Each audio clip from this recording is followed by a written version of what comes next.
What is up, everybody? What is up, everybody? Football Nation podcast is back. Yes, sir. We have more to talk on about the games coming up this weekend, and we are excited. The very first game that we are going to get into actually is Alabama versus Ole Miss. Yes, Alabama sir. versus Ole Miss. Now this game, Alabama again is away, so they are not at home. From what? So from what? So from last week, man, we saw Bama away. They played bad. Yeah. Defense wasn't that great. Offense wasn't that good. Bryce Young was not that good. So I hate I hate to go against Alabama again, but I think Ole Miss just edges by. Close game, but they just edges by. Now, if Bama can stop the run game, awesome. Awesome, man, they're good. But if they can't, it will be Ole Miss at the end. Man, this is a frustrating one because everybody heard how Loyal was trying to beat Alabama last week. And it's still deep in me to be like, this is Bama. This is not just any run of the mill team, but this year it might just be. And my side on this has a little less to do with Ole Miss and a lot more to be just Alabama's energy right now. The vibe that Alabama is carrying right now is just Right. not what I'm used to with Alabama, man. And I mean, Bryce Young, late in the game last week had that magical touchdown I was expecting, but not only was it just the one, but it was just so late in the game that they barely held on to it. LSU team that was not supposed to be hanging on with them. And so I'm Right. looking at this now, like, what is the energy with Alabama? Where are they at mentally? Where are they Where at did as he far go? as Right. man, where are we at? Just like I want to know where the energy in the locker room is. I wish, I could just take a day and spend it in the locker room and really get a vibe for the energy. Because it's like I don't think they believe in themselves like we would expect them to. I'm sure they look at themselves as the top 10 team they are, but it's really a question of is this defense going to keep struggling on the road? If On they the road. keep letting up so many points and so many yards on the road, they're susceptible to more losses like this. And as much as I want to look at this like this is a good comeback game, Ole Miss is not just a slouch of a French or program to where you can just, kind of have a get right game and blow them out. Right. Especially in Ole Miss, they know you're on the ropes. They know you're vulnerable. You're getting wobbly. I think Ole Miss is gonna. I think they're gonna take Alabama here. They've just been so shaky on the road. They're just not reliable. And I'm looking at what they're at. It's like, if I'm eating my words here and Alabama comes back and has a close game and they do better than we're expecting, I'm not gonna be surprised. But they're not getting my vote right now. Not the way they're playing. I think Right. really Ole Miss is just they're ready for the taking here. Coming off of I think it was 2 weeks ago or last week another tough loss against A&M. I think this is a position that Ole Miss can take advantage of, and that's where I think we're gonna go with this one. Right, man. So look, tell you something, man. If I am Ole Miss, this is what. So this is how I would, uh, you know, get ready for Alabama. One, I studied what LSU did. What? So what? So how did Alabama win? So they ran the ball and they passed it. They were more balanced, and that's how they won. Now, Ole Miss is top five in rushing offense. So if you can stay there, keep the pace towards the end, pound that rock for a quarter, pretty much that's the game. Because Yeah. Bama, Bama on the road, they can't, they cannot really stop the pass, and they cannot really stop the run. So and Bryce Young can't just play how he's played though before.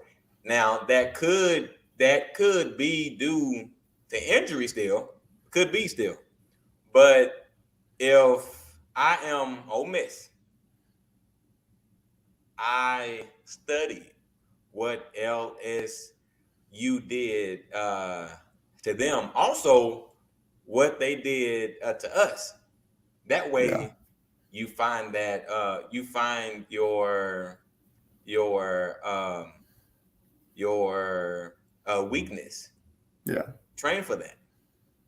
Tomorrow, come out, man, kill them.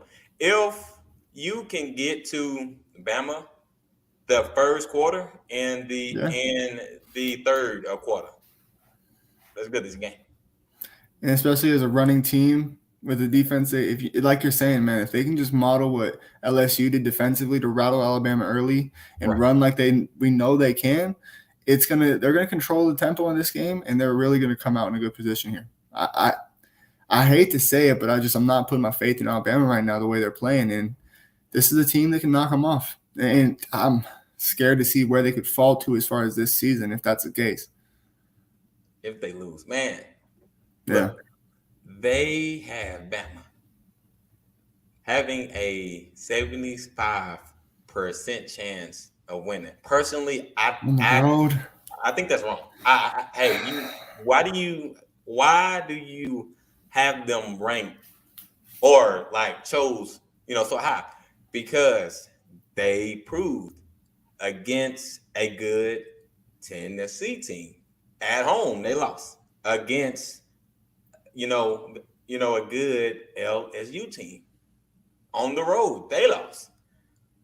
Ole Miss is good too, and Ole Miss at home they will lose that game because they just aren't the same Bama team. So to think that Bama has that high chance of like winning, no, there's no way. I have to agree, and I hate to say it because like this is Bama, but not this year. The way that they're slipping on the road, like we said last week, if this was a home team conversation, it's a completely different conversation. But they That's a aren't different themselves game. on the road, man. Right. They're just not, and especially if Ole Miss runs the ball, they're just going to dictate the game, and from there, Alabama's just hoping for luck. Right. So look, question: if Bama does lose, where would you rank Bama? Where would you put them at? Tuesday. In my mind, they have to stay ahead of Clemson.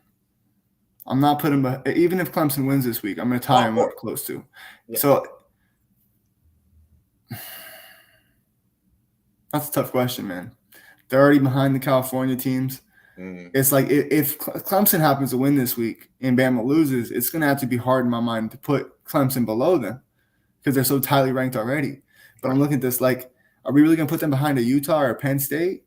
They're definitely not going to fall, to the NC State, Tulane. They're not falling that low, I think.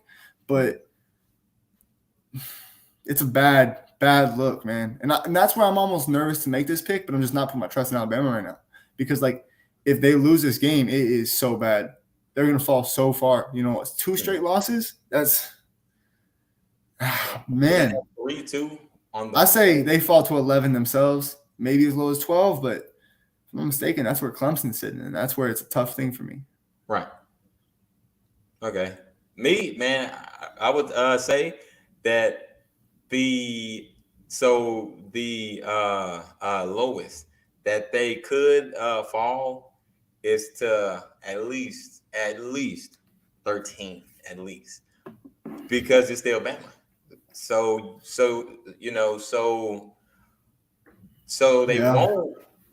they won't drop them too low, but they won't drop 1 or 2 slots. No, that's like now then that's 3 losses. Yeah. On the season. Especially 2 in a row, man. That's just some bad momentum. And ththese rankings, man, they're harsh. Like they're They not are. gentle with it. If you lose 2 in a row, you're gonna fall. Oh, of course, easily. I just can't think they're gonna go below Utah or Penn State. That'd be alarming to me. Yeah, that there, man. Trust me, that's a huge loss. Yeah, Next, it is. we got another good game. I'm sorry, number 25 Washington versus number 6 Oregon. Now, this is also a home field thing. Oregon is at home. Oregon plays better at home.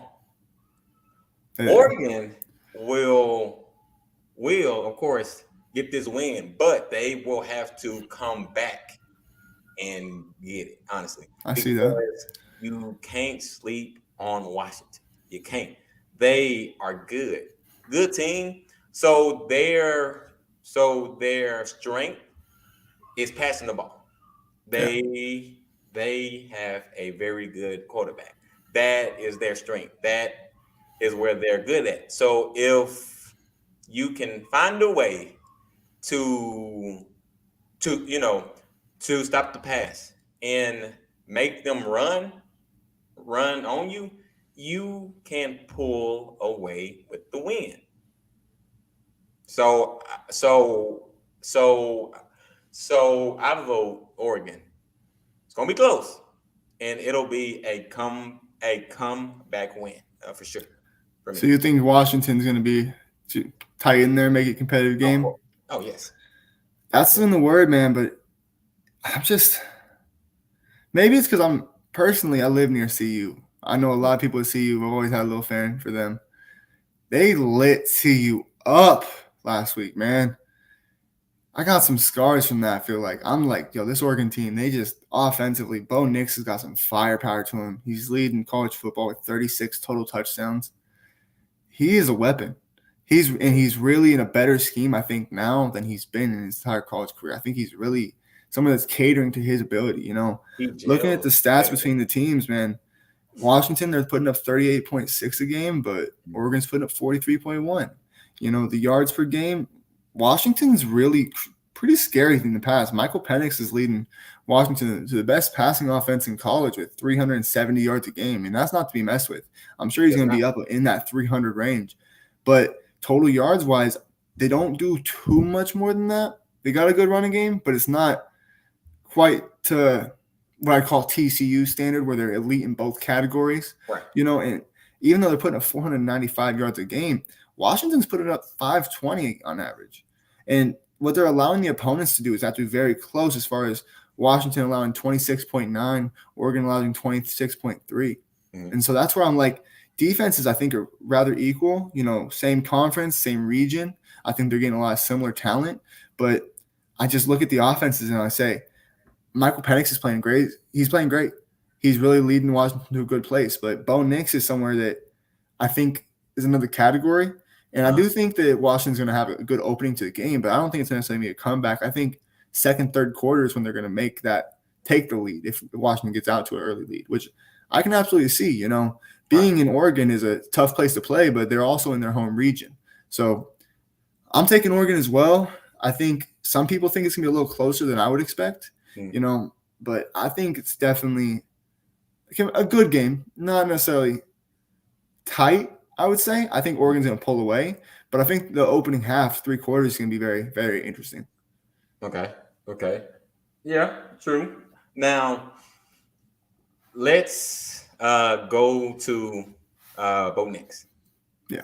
Bo Nix started at Auburn. Did good. Did well. Now, he beat out Malik Willis. He did. Now, he could never beat Bama. No. So if you want to reach as far as saying, hey, can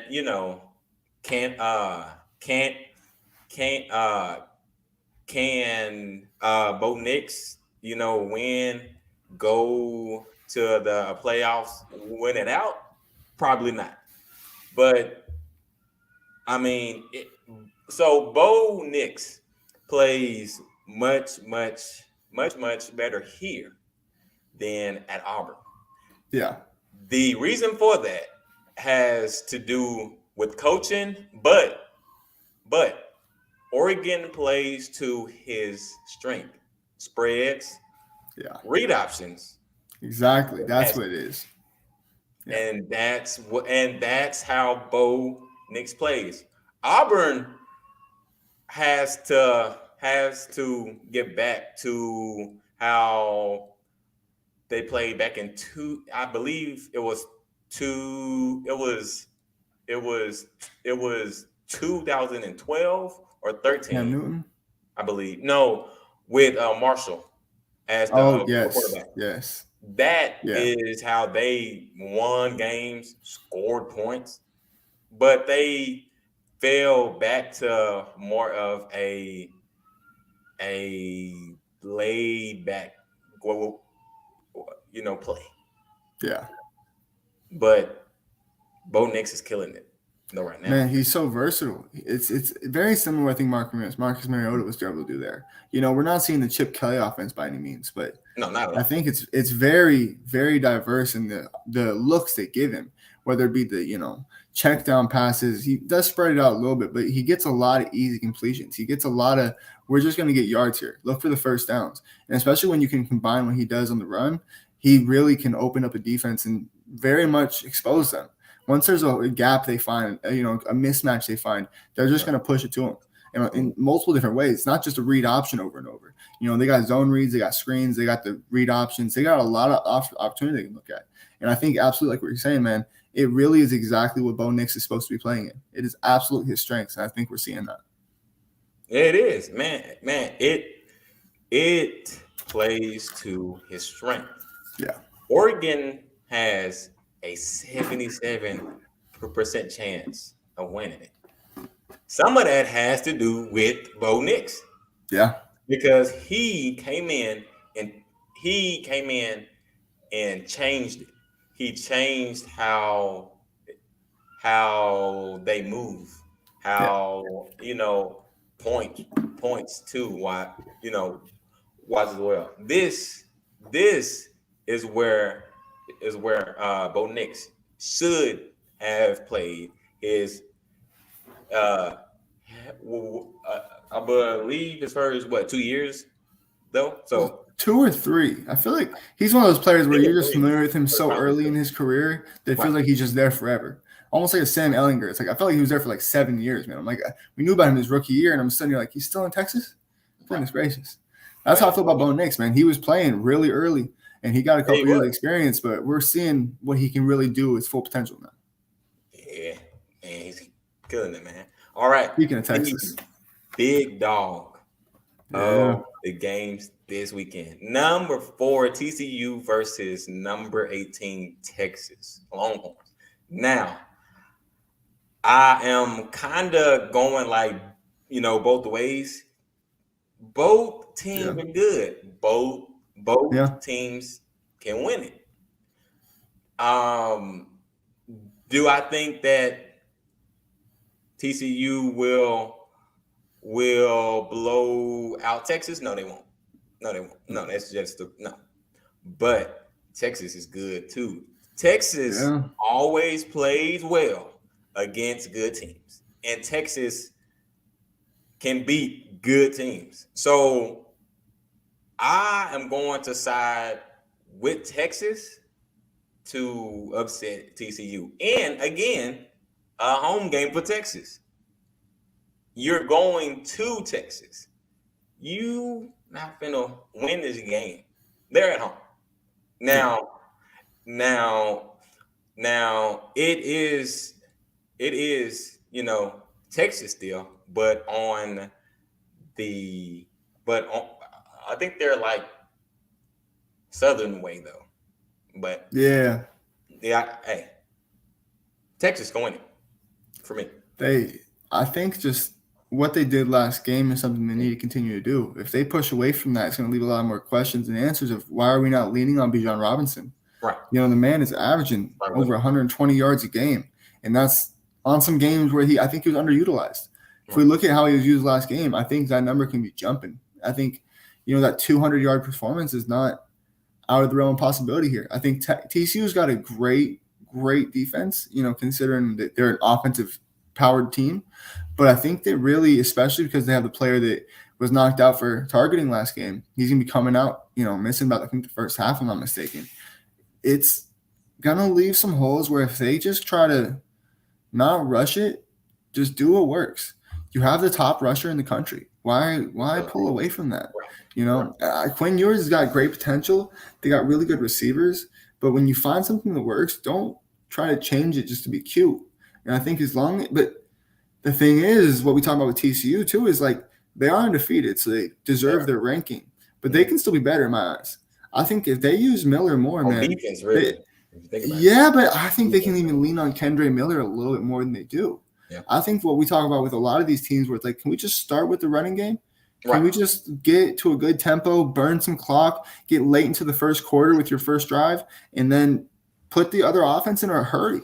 Because what really I think both teams should look at, whoever gets the ball first, man, use up the clock that first drive, force the other offense to either be 3 and out or slow and methodical themselves, and limit the first half to 2 or 3, 4 possessions and make good efficiency of it. Because then that way you're putting the other team in a position they have to take the points and not be aggressive. Let's say TCU gets the ball, runs it, slow check down passes, good efficiency, scores a touchdown. Now Texas is looking at this end of the first quarter, beginning of the second, saying, if we get to a 4th down, we have to take the points. We can't go to halftime on a 0. It's what we're going to talk about later, what the Panthers really did with the Falcons. Force easy turnovers quick, and then you go into halftime 13-3, and it's like, maybe they could have been more aggressive and gone for that touchdown, but it was more worth it to take easy points. And that plays into both sides where, yes, you're getting the points, but the other offense now has taken the momentum, taken the control, and can be more aggressive themselves. I think that's where TCU can really be very exceptional and be more of a contending team, not just a very high-ranked team in my eyes. Lean on Kendre Miller. Yes, your offense is outstanding. It is very efficient in deep yards. You can really get some explosive plays. But if you can really force Texas to step up and really stop Kendre Miller and force him to, then those deep plays are so much more wide open, which they've already done, but I think they can do even more so. But this means so much for Texas as a program. I mean, look at if they don't get this win, it sets them right back to where we thought they were. If they get this win, this means a lot going into the next few years, into the rest of the season. They just got back into the rankings, and I feel like they've not only found a method that works, but at home, man, last 3 years are only 11-5. That's not good enough. That's not top program material, and you got to start turning that around now. Even with Sarkisian in, they're 8-3 at home. So we're going to have anywhere from 100, 105, 110,000 in the building for Texas. They're going to show up. College campuses, they always do. But I think Bijan Robinson is where I look at him and I'm like, if they just give him the ball the majority of the time, they have other guys too. It's not just him. But if they let him dictate the tempo of this game and they really play good Southern ball, just run it, be very efficient, be very smart about where you take your chances, there's a lot they can expose here for TCU. And I think although TCU can do the same, you can put them in a position that they become a little more predictable. But if TCU comes out and plays that same ball, it's going to put Texas in a tough spot themselves. And I think where I'm nervous is that I think Texas is going to have a real home field advantage here. But I just look at it and I think TCU is going to play a little smarter than I think most people expect. And I think that if they lean on Kendre Miller, I really don't see how pushing the game into Quinn Ewers' hands isn't smart to do. Really? Yeah. But just think, if TCU can get that early lead, if TCU can get that early momentum and that early lead, it's going to put Texas in a spot they don't want to be in. And so where I see it is there's 2 facets of how TCU can win this, whether it be just be explosive in the passing game like they have been all season, every game, or let Kendre be really controlling in the beginning of the first and third quarters and put Texas in a bad spot. And the only way I see Texas coming around with this win, other than just having an enormous home field advantage, which we saw against Alabama, we saw against other teams this year, other ranked opponents this year, I think TCU has more of an advantage. I think this is a pretty even matchup. Ignore the rankings here. This is a good matchup. It's going to be a very good game. But I just think there's more ways Yeah. that TCU can win the game, and I'm going to take a chance and say I'll go with TCU. Okay. You got TCU. I don't like taking road opponents, especially in a big house like that. A big, they can. It's a big program there in Texas, but looking at that 11-5, that 8-3, they're not dominant at home like they need to be. And if they pull this win off, it's going to be moving closer in that direction. Mm-hmm. But if you look at what Ohio State, Michigan, Georgia, Alabama does at home, it's dominance. It's not good. It's not exceptional. It's dominance. It is shut it down, stop asking. And I don't have that energy from Texas. I think they're going to have a good chance of winning this. And I have a good chance of being wrong here. If they get the first possession and they do what I say, where they just control the ball the first half, it's going to put TCU in a bad spot. But if you look at if Texas gets put down early, they are not in their strength playing through Quinn Ewers yet. They could be a year from now. But right now, I don't think they are. You look at TCU, if they get down early, they are right where they want to be still. Maybe it's a little less comfortable than they'd like to be. Maybe they'd like to be, taking big shots and putting people away. But I think they're better to come from behind or play with a disadvantage than Texas is. And I think that just gives them a more likely percentage of winning. Yeah. All right. So here is my problem with TCU. So mine is, if you go back to their last 2 or 3 games, they struggle first half. They can't just keep it going. Texas can score in the first half, but if we flip it, TCU is better second half. Texas kind of pulls away. They kind of give it up. So if I'm Texas and it's time for a kickoff, man, kick it first, get it second half, because there is a good chance that y'all could be up by 3 or down 10. But if you get it, take your time, run the ball, relax, chill. You will win it. But TCU is not good in the first half. They're not. Yeah. But Texas is. Now I would not be shocked if it was tied in the fourth quarter. Wouldn't be. Yeah. I mean, if you can see it, both teams are matched greatly. Especially Texas being at home. It makes this a very even matchup. Better, right. So that is why I lean more towards Texas. Number one, they are home. They play good teams too as well at home. Yeah. I don't know why they just do. They were close to beating Bama. And this was before Bryce got hurt. So that close to Bama, you can beat TCU. I think the same evidence is what leaned me the other way. I think we're just viewing it differently, where I do think Texas is going to get off early. I think unless TCU plays a very specific game plan that they kind of haven't done yet, but they can with leaning on Kendre Miller, I think that's the only way that it doesn't lean that way. But Texas has got a serious issue with taking their foot off the gas, and we saw it really bad versus K-State. They went crazy in the first half. They scored 30-plus in the first half, but then just didn't do anything in the second. And you look at a team like TCU, where it's like versus West Virginia. They were in this position. They were against a team where they got off on them early. They put pressure on them. But they said, that's where we want to be. You want to make us throw deep? You want to make us, use these creative downfield routes and these double moves and expose you? That's where we want to be. And it really, I do think is going to go that way. I think it's going to be a very similar matchup to what we saw last week for Texas, but against a more explosive offense that's better equipped to show them up. Who beat Kansas State. Right. They did beat Kansas State, but are we arguing Kansas State is a better offense than TCU? I'm not. No. And especially in that deep passing game. I think it's a similar outcome as far as the first half. I think maybe TCU is a little more effective in the first half. They have a little more you can rely on. But I think that second half, it's going to be a real run back, not even a comeback. It's going to be running them down. Right. Like it's going to be DK running down Budda Baker. That's what I feel like.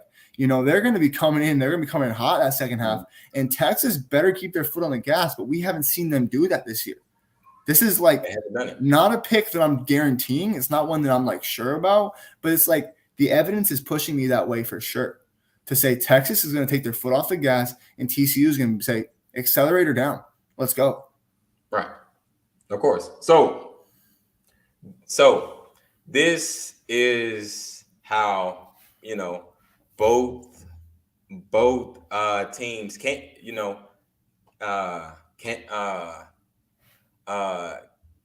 win it. TCU, if they play in the first half, how they play second half, that's game over. Yeah. For Texas, if they can keep such a hard, loud, place, plus it will be at night too as well. If they can make their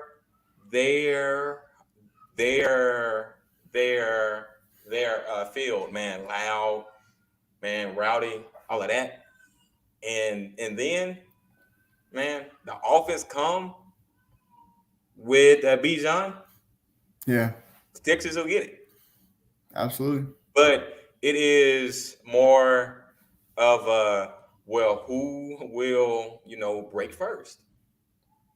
Texas or TCU? Which will be more, effective? Who's broken more this year? Who's broken more this year? Like both of them have shown much flashes, but who has broken when they shouldn't more often? Who has and shouldn't? I think what I'm saying is like both teams have shown very good momentum early in games, maybe late in games. Right. But one of them has kind of finished games and one of them has had a problem doing so. And that's where I'm like, I feel like Texas has got a problem where in the second half, they kind of break a little bit. And that's where I'm like, I want to take Texas, but their inefficiency to be dominant at home, not just good, but dominant at home, but also to say they kind of fall apart when they really can't. When you just are like, what you were so perfect before. What are you doing now?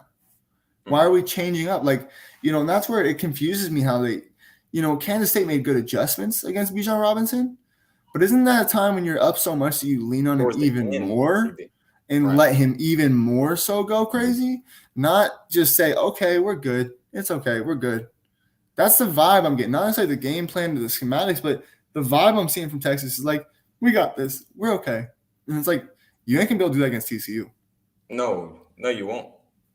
Because they can score in second half. They'll light you up, man. And fast, yes. Yeah. And fast. All righty, man. Now it's time to change over from college to the NFL, man. We will start with last night's game, man. I don't know what happened to the Falcons. It's like they did win one good game, but they've lost the past two games. So it could be coaching, it could be quarterback play, defensive play, because, man, the Panthers don't suck, but they aren't good. So the first half, they couldn't throw it, run it. They really couldn't get down the field much at all. So you are a diehard a Falcons fan. So tell me what happened. It's a bitter taste in my mouth. I don't know if you see me sit back in my chair when this pulled up. I'm like, man, this is not a game I want to talk about. Right. This is a game I just want to be like, that didn't happen. Ain't no damn way we lost to the Panthers. Like, you know what? If you don't think the Panthers suck, that's okay. I like a lot of individual players in their team. Right. But I was really hoping they just would suck, honestly. Yeah. But they showed a lot in our first matchup 10 days prior to last night. So 11 days ago now we played them. They showed an ability to really expose some things. We have, I would say, I'm hesitant to say top 5 because there's just like 20 amazing corners in this league right now. There's so many that trying to make a top 5, top 10 is impossible. AJ Terrell is at least top 6 or 7, man. Oh, man. He's good. Like, God, I think this guy's amazing. But he's not been healthy. Our secondary is very young and inexperienced and not healthy.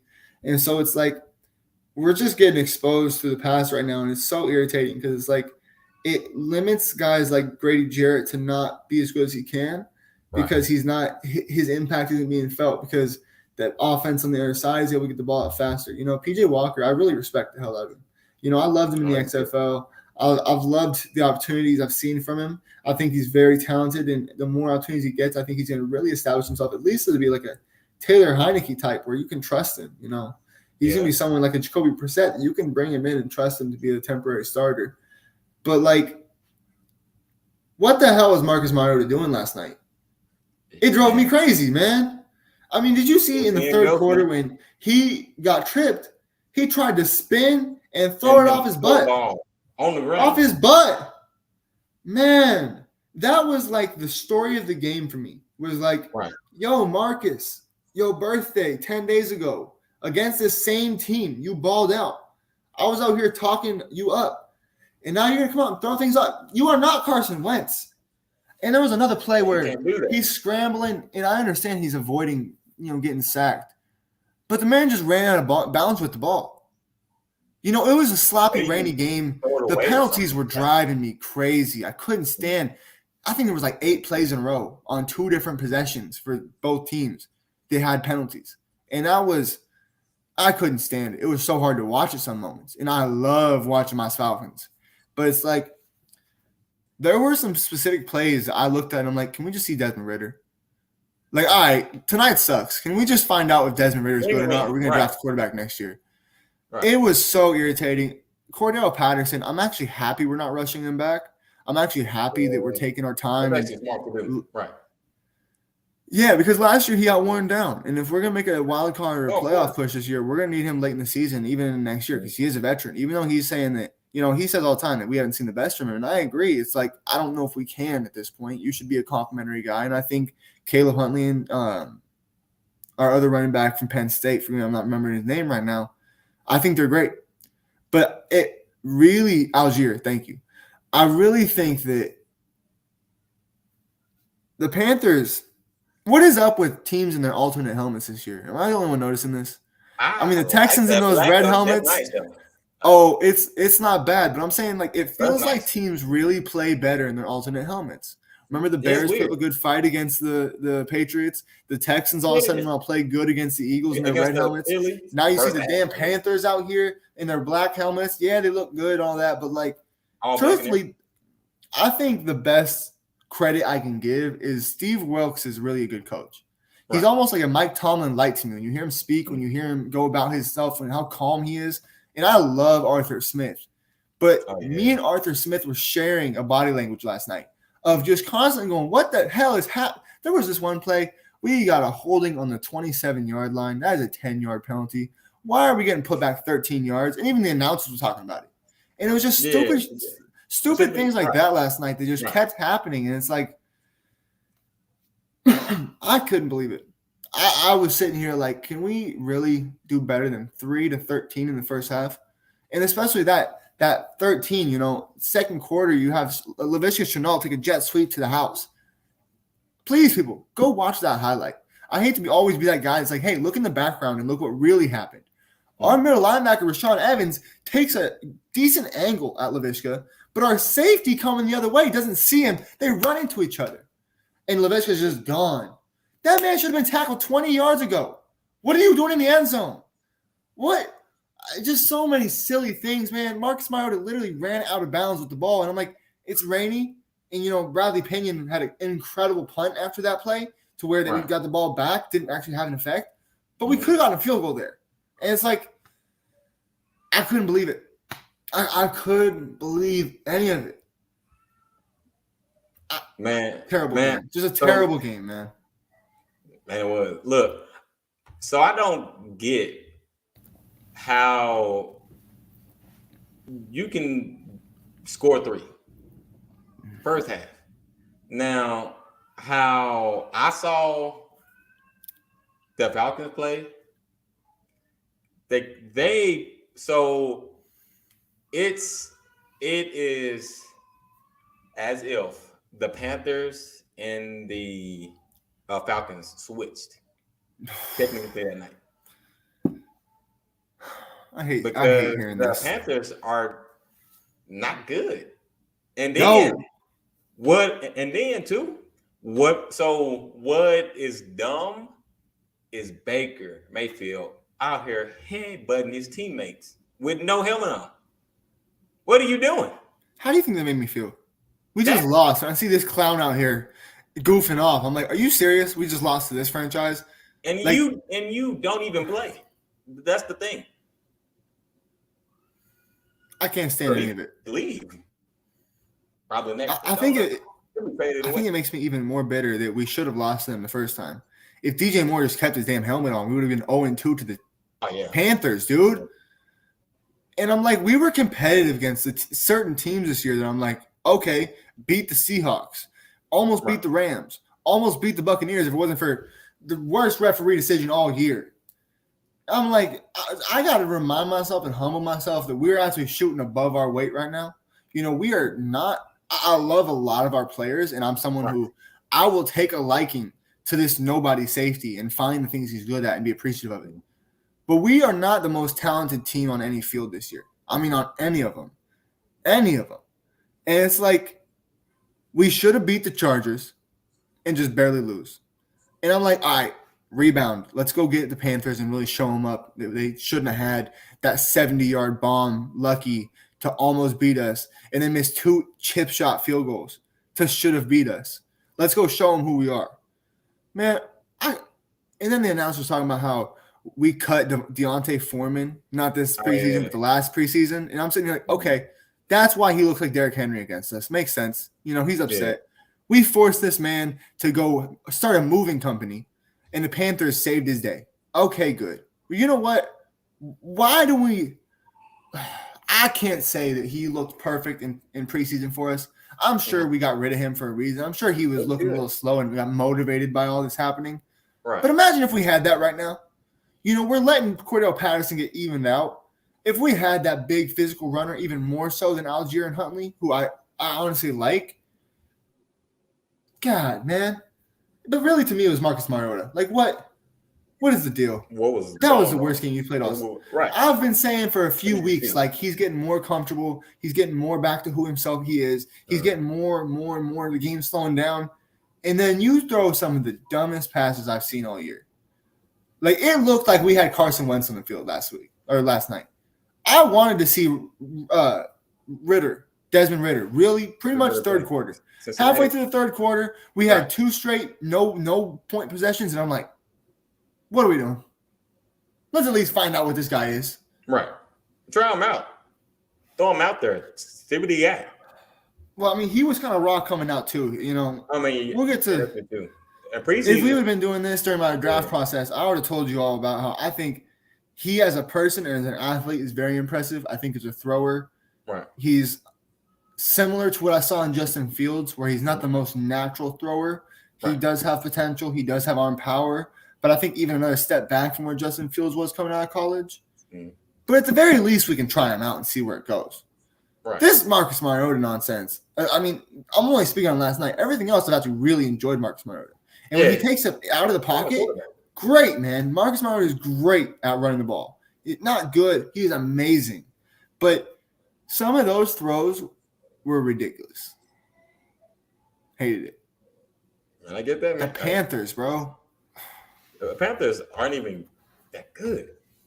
Believe me, I know. But apparently they Now, are against us. now we got the best team. In all of football of next, Dallas Cowboys I don't know about and the that. Packers. I got Dallas. I got Dallas, and the score gonna be like 250-0. That's the score. No, but 250 probably something. It's not No, possible.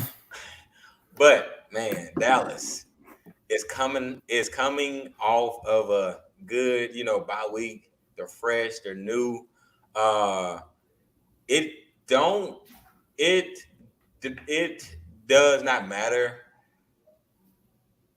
if Zeke plays or not.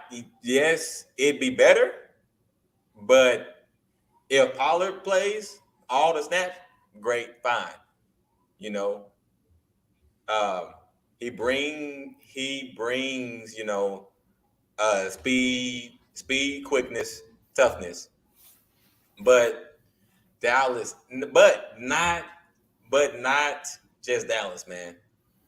Our coach is going home as well. So trust me, he wants that one there so bad to happen, man. Because man, I don't know what is going on with Rodgers, the Packers, coaching staff, the owners, the players. The I mean, it's not there no more. It's not. They are 3-6, and then you got to ask yourself when is it time to put in Jordan Love. Is it now? Later? I mean, y'all are 3-6. If y'all lose and then 3-7, I mean, it's gonna be hard to come and just win all those games again. So I say, hey, y'all are done. Put in Jordan Love. Yeah. This is his last year too as well. Try him out. Try him out and see. Good, keep him. Not cut him or trade him. So, but on me, Cowboys win. And the Packers are not going to win this game. I don't know if you saw that Eric Stokes is now out for the season. Yeah, saw that. Rashawn Gary officially did tear his ACL. Out for the season. Christian Watson might play this week, but the experience he's had this year is not going to make a difference. Romeo Doubs might play this week, but coming off an injury, a little hobbled this week. Yeah. It still bothers me so much that David Bakhtiari came out to injury, and came back to go run a route. They tried to throw the ball to a man. Like, what? That's a sign of things going on there where I'm like, I think Matt LaFleur is fantastic, actually. I'm not sitting here like, you know what, we should be looking elsewhere. No, he's pretty damn good. He's a lot better than a lot of coaches. Right. But I'm just like, that team is broke. The Rams too. So, somehow the whole division is so bad that the Buccaneers are actually on top now and looking like they're just going to go ahead and make the playoffs. And I'm starting to get worried where they're going to. Yeah, but come playoff time, that could be a situation. That's all I'm saying. That could be a situation come playoff time. Yeah. If we really let them win the division and they go in as a 4th seed, they have a home playoff game to start, that team could get re-energized there. Right. But unfortunately for the Packers, they got the Vikings in their division. And that is a situation for them. That's something that I don't think they're going to be able to overcome. And I really think that, personally, the Packers are looking like they're in a bad spot for this game, man. Like, this is going to be a problem for them. I don't think there's – I don't want to say anyway. But the Cowboys, I mean, are you not better off if Zeke Elliott's not there? Truthfully?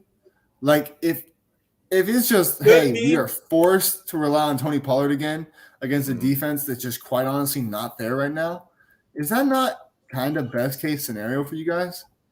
I'm just like, Mhm. I really don't think the Packers are moving in the right direction. They don't have enough talent now. They've sustained these injuries, and they have guys that are playing inconsistently. I Okay. think the problem with Rodgers is that we're still trying to count on Sammy Watkins and Randall Cobb to carry the load for him. And I You don't know why you put your first two choices there. You know, it blows my it mind. don't make the sense. And then you try and get, the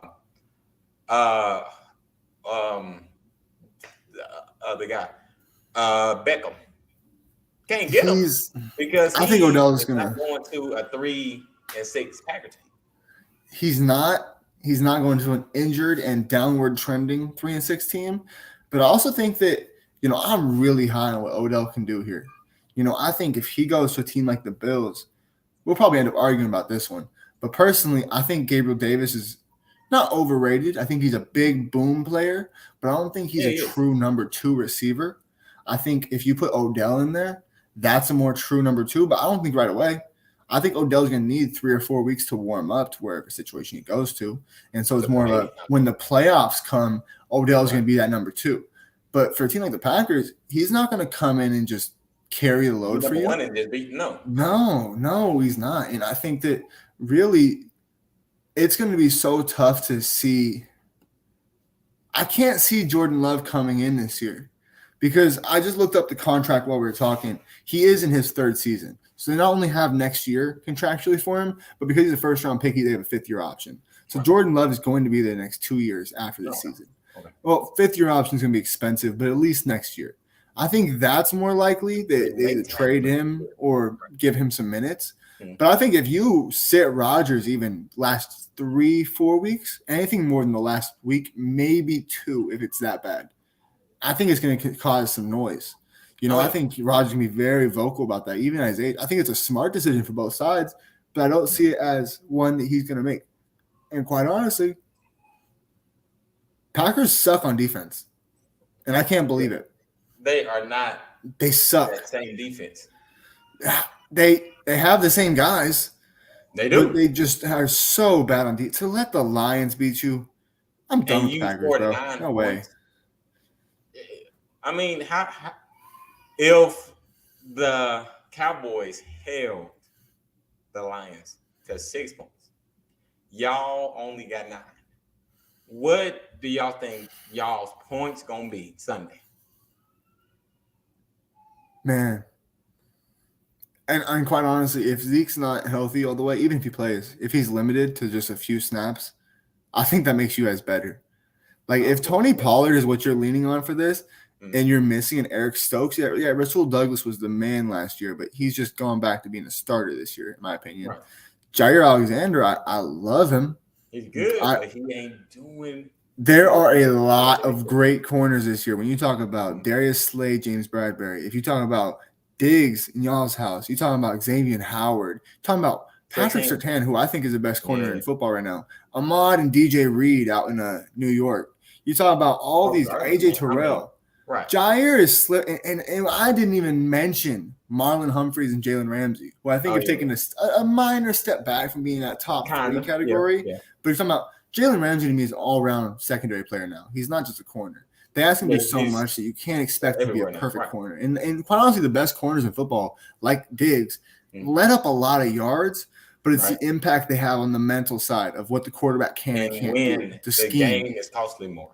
Yeah, and so it's like I think Jair is in that 10 to 15 conversation. That might even be a little disrespectful. I can see him being 8 or 9, 7, but by himself, without Eric Stokes, who I thought was also a top 15 corner at the very least, if not top 10, which are 30 top 10 corners this year. I'll just be honest. Like, I think really, man, losing both those guys in 1 week, it's going to hit them. It's a problem in the Cowboys, man. But I have a quick question on the Cowboys. I saw a conversation earlier this week, and I was just thinking about it. I think Jalen Hurts is better than Dak Prescott. Just want to say that. Nah. I'm feeling so bad about my Falcons right now. I'm just like, I think I can stand on that. Jalen Hurts is just now getting started, so you can't say that because look at this. He's past him. No. Look at this. Dak. I think it was his first year, right? Yeah, first year we get to 13-3. On the back of Ezekiel Elliott. Huh? What's that? On the back of Ezekiel Elliott. Hey, Dak Which is still okay. led the team. Listen, Jalen Hurts is just now getting started. So This year, right can't now, say- who's better? Who? Right now? Who's better right now this year? I'm not talking about Now, career, all this year, time, historically. Right now. Listen, Jalen is right now on only because Dak was hurt and out. What I see, Got out. Also, Jalen Hurts ain't played a good team yet, too, as well. So I don't say that Jalen Hurts we is disagree better on than that Dak. one. No, The Vikings are a very, very, very, very, very good team, man. they played them week 3. The Vikings didn't know who they were, and that's not a good team. No, that is week 3. That's not the same. No. All I'm saying is this. What I really am seeing is that you got 2 good offensive lines. Maybe one's a little better than the other. You got 2 good running games. I think yours is a little better than Miles Sanders, especially when you lean on Tony Pollard.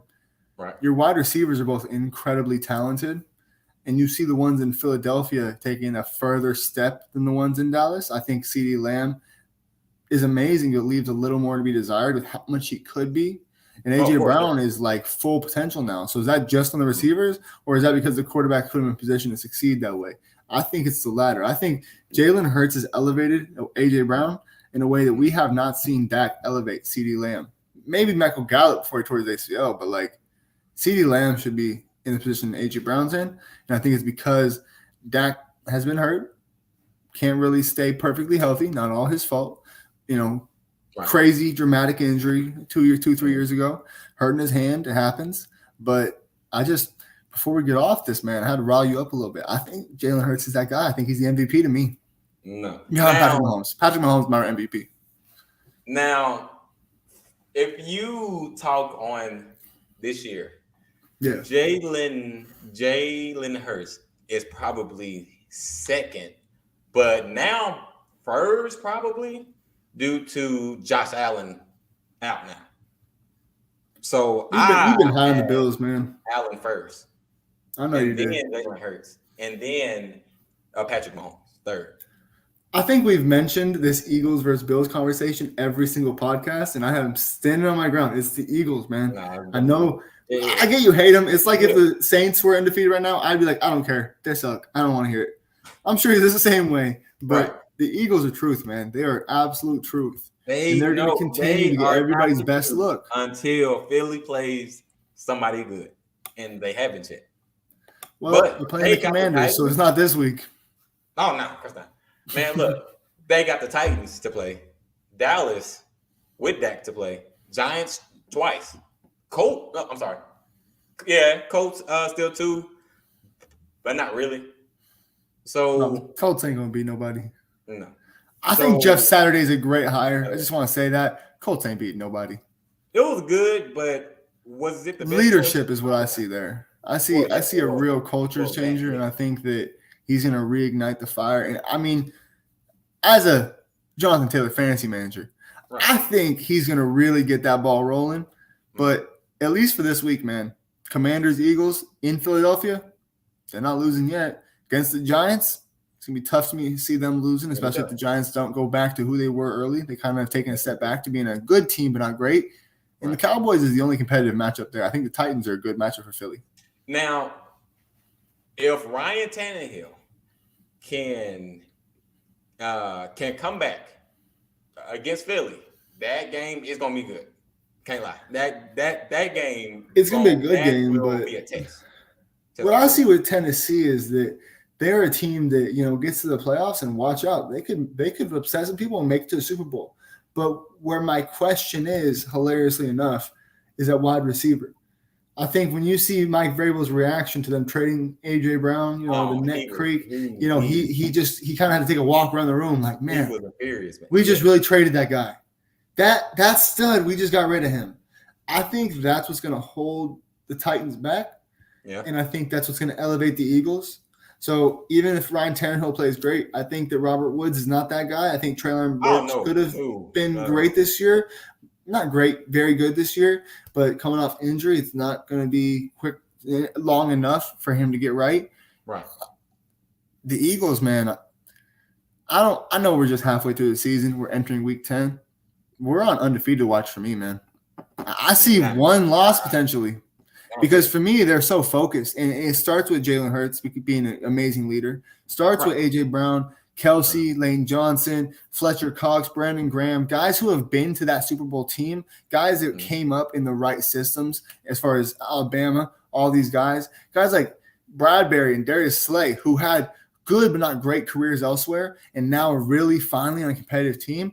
I think it's just what you have seen and what I did see as well with the Buffalo Bills being like they are just that perfect mix of hungry and uber talented. That's the Eagles to me, man. And I don't care if you want to see it or not. You're going to be the best wild card team in the league this year. Period. No. You're not catching them. I don't see Philly going though. You see them losing 2 games? At the most 2, yes. Most 2. At the most, I don't see 2 games. Cowboys is the only game I'm worried about. But they play the Giants twice. So they will win 1, but that second game probably could be different though. You're that scared of the Giants? As a Cowboys fan, you're that scared of the Giants? Cowboys, no, bro. We so you're that different than the Eagles? Huh? You're that different than the Eagles, huh? Come on, man. Listen. Philly played us with Cooper Rush. So that's not even a true win, honestly. It's a win, yes, but no true win. You Cooper Rush. Congratulations. He second string. Congratulations. Be hype about it. But y'all play us at home Christmas Eve. It's gonna be loud. It's gonna be right. It is Christmas. I'll give you that, man. That's the first thing I've heard that makes me give a little pause. Like, you know what? Cowboys, they do like playing on holidays. We at home, man. Think that we gonna lose at home? I pray that Philly is still something and playing us at home. Like seriously, I do. Because a little over a month and man, it's a ways away, so we'll find out. Oh man, we're almost 2 months away from it still, about a month and a half away. But the Titans and the Giants are not scaring me. Titans, probably not. Giant. Now I say Giants because they got them twice, not once, but twice. And the Giants don't suck though. They don't suck.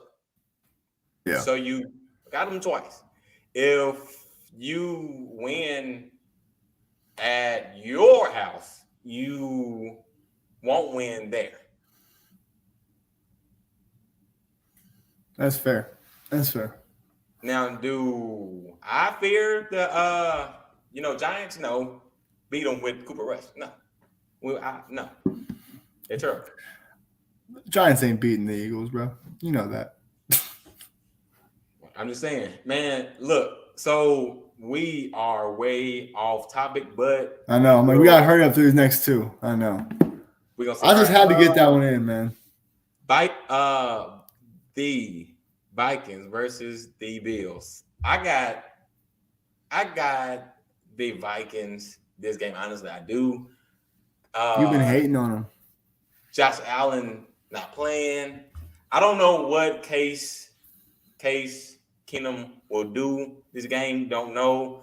But Bills are at home though, so it could be a win still. It could be. I know the Buffalo Bills fans save the Bildos for the Patriots, but we could see a a big impact by them this week. Right. That's the only way I see this happening. If Case Keenum plays, there ain't no way they're going to beat the Vikings. The Vikings are way better than you think. I think Justin Jefferson, I was just about to look up, is Tre'Davious White playing? You know that for sure? The Vikings ain't played nobody. They Is ain't played Tre'Davious nobody. White back yet, man? I got to check this real fast. I don't believe he's back yet. That's No, I don't think he is. uncertain debut Sunday. So he could be back on Sunday. He could be. If Tre'Davious White's back on Sunday, Justin Jefferson might not have 200 yards. Aside from that, man, I don't see any way the Vikings don't win this game. And so, quite frankly, Vikings all the way, bro. So I got them too. But I see that the Bills are at home. They have not lost though at home. Granted though, Josh Allen's out. They have not lost at home. As And of the Friday, he Vikings- was limited. Well, see, well, hey, but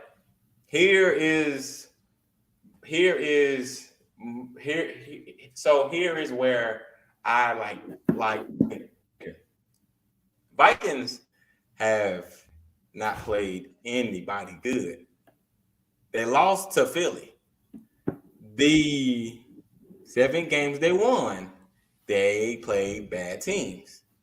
Yeah. So look, they were close with the freaking Commanders.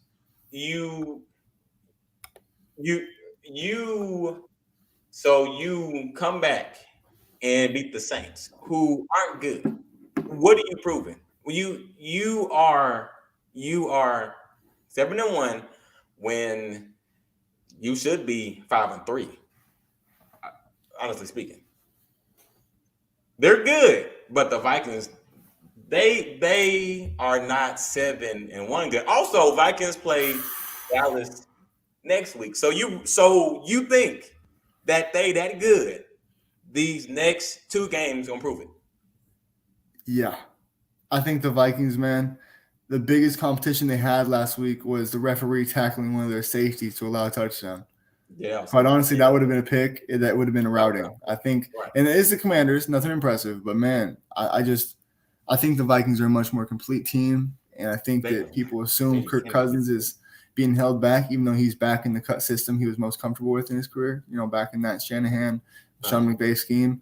I think Kevin McConnell was absolutely unlocked Kirk Cousins and Kirko Chains, whatever you want to call him, brother. I think Vikings should be watched out for. I'm waiting until playoffs for my Eagles and my Vikings to see where they can go, because I know you hating on them, and I'm like, man, they're just maybe aside from the Chiefs. I give y'all Cowboys respect. I'm hesitant to say that the Vikings are better than the Cowboys. I don't know if I'll go there quite yet. They are not better than Cowboys. If you're asking me best teams in the league, I say top 3 is definitely Chiefs, Bills, Eagles, and I think tied for 4th is Vikings, Cowboys. Tied. You tying Vikings? No. I'll lean Cowboys, quite honestly. I'll lean Cowboys. I will give you that. No. Okay. So tied probably with Dallas is probably the Ravens. Now they are listen. I like it. They're in that next tier. They just don't play full games. They're coming around defensively. They are. Now that I think about it, they're are. definitely who I'd probably put next. It's just inconsistencies is what been my problem. They're letting up. You know, they had some troubles with their schemes the first couple weeks. They've gotten back on track with it and gotten a little more consistent. I just think that they're not dominant enough on the defensive line for me. That's my thing. A team like the Eagles will handle them. A team like the Cowboys will handle them. And I think even a team like the Vikings will force them to be a little too one-dimensional, stopping the run, and will open up the passing game. Like Marcus Peters and Humphreys, they're amazing. I think Chuck Clark is amazing. Marcus Williams is amazing. Kyle Hamilton's amazing. But it's more of like it's an amazing roster that hasn't quite gotten that momentum yet. Right. Come playoff time, I think they're they aren't- terrifying. I will say that. Right. One of the best rosters in the league, but they just are not Okay. quite. I'm a big energy guy, especially after Alabama letting me down. Man, I'm looking at who's got the vibe, who's really riding the wave, and I think Ravens are in that conversation for sure. But I think not yet. Not yet. Not yet. But I got And here we go, prime time. Well, man, say this is the last game. Yes, sir. The 49ers versus Chargers. Honestly, this probably won't be that good of a game. Honestly, the Chargers aren't doing that great. Honestly, like as we'd hope they would. No, They not aren't. even close. And then 49ers are good, but but they don't play good. They play good and bad, then good, then bad. They have a great defense, good defense, a top 5 defense for sure.